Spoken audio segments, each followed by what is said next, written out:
Well, hello, everyone. Welcome to Monday Morning Marketing Meeting. I am Wilson Cole, president of Adams, Evans, and Ross and Eli Global, and I am here with my brand manager and my lovely daughter, Allie. Hey, Allie, how you doing? I'm well. How about yourself? I am doing fine. Today, we're going to kind of drill in a little bit, and I'm going to let Allie kind of take the lead here in just a second. But basically, we're going to talk about how to market to your demographics using the different features that are out there or the different avenues that you have with digital marketing, and kind of give you a basic overview of both of them, or not of both of them, but of all of the different ones and what the differences are. So, you know, where you may talk to your audience on Facebook different than you would talk to them on Instagram, because that demographic is typically different. I can tell you, I'm 54 years old at the time that we're doing this video, and I think we have a company Instagram, but I don't personally have a company Instagram because I don't, my demographic doesn't use it, but I also know I have 4 daughters that all have Instagrams. So the demographics different and how you speak to them are going to be different. Allie, kind of go over some of those marketing channels that you have and what the key differences are, because today we're not necessarily talking as much about SEO as we're talking about a broader view. SEO is one factor, but kind of give us an overview. Absolutely. When it comes to advertising, of course, you can do the organic where you just post onto your social media channels.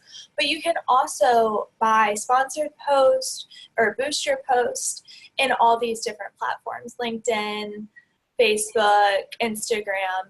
You can use advertising to help get in front of more people. And you really need to think about who you're speaking to and, again, what point in the buying process they are in. So with running a banner ad on Facebook, for example, that's more of an awareness. You might know that the person has visited your website, or that might be how you're targeting them. But it's just a gentle reminder of who you are. But if you're going to buy keywords on Google Ads, you have to think about that person is looking for someone to collect their staffing debt, and that's what they want. And if you buy those keywords, you're at the top of that, and they're ready to be sold on a product, which is really the first time in marketing history you could be exactly where people are as they're wanting to buy. And so you can use all of these together to help build your brand awareness and also be at the right place at the right time. And there are also a lot of other things with Google that you can do that encompasses YouTube pre-roll, where you can be at the front part of a YouTube video, or you could do banner ads on Google. Okay. Well, because we have been insanely fortunate with your team with the SEO, where they've gotten, like if you go out and you look at staffing debt, if you go out and past due recruiting debt, we're always at the top. Not only are we at the top, but we may be 8 of the top 10 folks. That has taken a lot of time and a lot of resources. What you're saying as far as with buying the ads, there's some cost to it, and in my opinion, I think over the longevity, if you're going into a market, or if your SEO just sucks in general, doing the ad here while you're doing SEO until the two meet up is probably the way to go. But I think you had said something to me on where we were launching some new products. You said, well, you need to put your cash where your client is, or what was that expression, and kind of explain that, because that made an impression on me. You want to put your money where your client is. So if you think about put your money where your mouth is, you want to be where your client is, and you want to be top of mind. That's a huge part of marketing, is just making sure people know who and what you are and know where to find you, and making that really simple for them. Okay. So you have all of these resources and all of these demographics, and there again, as we were talking earlier, and just using the simplistic one between Facebook and Instagram, and from what you've explained, they're owned by because doesn't Facebook own Instagram? Facebook and Instagram are the same company. Okay. in my opinion, two very different demographics. I use Facebook to, just catch up with friends, and that demographic for, 45 to 60-year-old, it is through the roof. And but the younger folks, you have friends at your end of the spectrum that just don't solely use Instagram. Okay.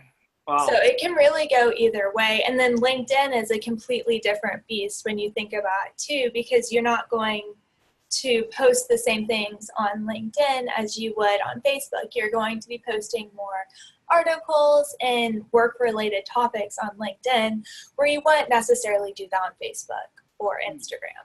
So it's just thinking about the mindset of the person that you're trying to talk to. What are they thinking when they see your advertisement? One of the things that you guys have done for us, and I think it's absolutely ingenious, is you kind of have broken out the buying cycle. And, here's a contact. Here's somebody that doesn't have an idea of who we are. Here's somebody that has an idea of who we are but doesn't have a need. Somebody that has a need and knows who we are. And as it works through there's different segmented marketing that kicks in depending on who they know. Like if somebody has gone out, if they request information from us, and this is kind of one of our trade secrets, and this is something that, or I say trade secret, it's one of the things that we do quite a bit, and it's insanely effective in my opinion, is if somebody is interested in our services and they go to one of our landing pages, we insert a pixel that, in essence, now you start seeing Adams, Evans, and Ross or Backdoor Hiring Solutions or whatever it may be for the next week, 10 days, whatever that cycle is, to where we want to be front of mind. Now, we pay for that service, but it's amazingly inexpensive. And I tell you, if somebody has visited our site and if they visited specific pages on our site that tell us they're probably having a collection need, or they've run into backdoor hires with BDH, Backdoor Hiring Solutions, I want to make sure we stay out in front of them. So as far as kind of in closing, kind of give us just a basic overview of, for example, how would you get out in front of somebody that doesn't know who you are, on the first step, and then let's maybe go to the other step where they're ready to buy.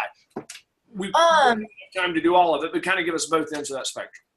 I mean, banner ads are a fabulous way to get in front of clients that might not necessarily know who you are. So that's a great way to just give a simple, this is who we are, this is what we do. And you can do that on a lot of different platforms. Or if you want to be right in front of people as they're ready to buy, you want to be at that last step, you can buy a Google ad where you can be placed at the very top. Okay, so now that as far as, so with the Google ad where they've actually done a keyword search of past due staffing debt or backdoor hire or what have you, then those are people that are looking for specific phrases where they're wanting to buy. Where the banner ad maybe showing up over on their Facebook feed is their demographic. Like with us, we can dissect and we know who's on Facebook that is from the staffing and recruiting industry. We can get out in front and get in front of their eyeballs. That's kind of the recognition, for the lack of a better name. Exactly. Both of those items are insanely, in my opinion, inexpensive. And I think remarketing, to me, after somebody has interest, is if somebody wanted to increase their conversion as far as on prospects to clients, remarketing to me does more for us than probably any single one thing that we do, because we're always in front of the people who are most interested. If you guys want to take a look on how to remarketing or some of this other stuff, give Allie a shout. She can be reached at Allie, ALLY, at elocglobal.com. Also, something that we are starting to do over on the magazine, which Allie heads up that digital team as well, and actually as far as on the hard magazine, is we're going to start interviewing basically leaders in industries and in you know, the head recruiters, the top staffing firms or whatever, if you would like to be featured absolutely free of charge and have the interview where we kind of go through its profiles and success, reach out to Allie and say, hey, Allie, I'd love to be interviewed. And Allie will set up a time, very similar dynamic to what we're doing here. We'll interview you, get you onto our channel. You may even make it into the Hard magazine. Space is a little more limited there, but absolutely free cost, kind of our way of giving back to the industry. Because keep in mind, if we do a interview of you, we're going to promote that interview out to our audience. And so we're going to help you free of charge with your own SEO, because we're going to SEO it on our end, but you'll also get a link back to where you guys can share it with your audience. Allie, any parting questions before we close up this Monday morning meeting? I think I've said everything I need to say. Well, outstanding. At this time, it's also trade show season at the time that we're writing out here. Allie and I are heading out tomorrow to go be at TempNet, and then NPA Worldwide a week or two later out in California. So looking forward to that. If you happen to see this video, please come by our booth. If you'd like to talk to Allie about using our resources to build up your following, then certainly give her a shout. And Allie, I appreciate it, and I'll see you later on. Everybody have a great week. Bye.